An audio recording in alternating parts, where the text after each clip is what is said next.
Was here with Eric Friesen. Eric Friesen. I gotta ask you. Tyson Barrie, he was a fan favorite. Yeah. He loved playing in Edmonton. What words of comfort would you give him? Man, it's tough to see him go. He was such a big part of this team. On really the anchor of the best power play in NHL history. And I feel for him because he goes from being on a team that had a chance to win a Stanley Cup to missing the playoffs now with the Predators. So especially with how tight he was with the core, you would have loved to see him stick around. So yeah, I feel bad for him, but he sent a great message out to Oilers Nation on Sportsnet today, so that was awesome. Next question now. Big game here against the Winnipeg Jets. Give us your overall thoughts on the game. I mean, you can't ask for much better than a 6-3 win. A few goals that were a little leaky late in the game, but they had such a commanding lead that it didn't really affect them too much. And just great to see that the Oilers were able to put away an opponent that had kind of given them troubles in recent years, especially in the playoffs 2 years ago. So that was a big win for the Oilers tonight.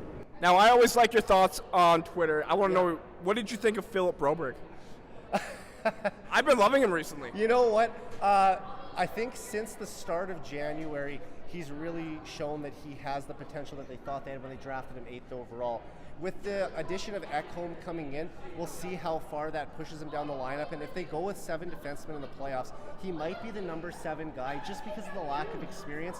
But you can see that this is a player who, down the road, is going to be a really important part of this team. And now one player who had a big night, and he had some trade rumors, Kailer Yamamoto. Yeah. Give us your thoughts on him.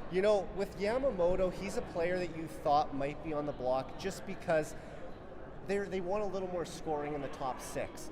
Obviously, put some of those fears to rest with a big game tonight, but like I said, he's got to get rolling. He's been a really streaky scorer throughout his career. I think back to the player he was in 2019-20 when he got called up. Had 26 points in 27 games down the stretch, I think.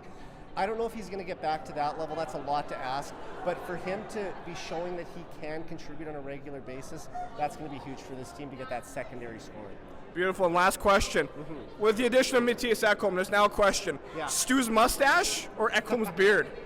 I mean, it's hard to pick between the two, right? I think that's going to divide Oilers Nation. But, Stu's been our guy a little longer, so I'll still stick with the mustache. I respect that. Eric, thank you for your time. Yeah, thank you for having me.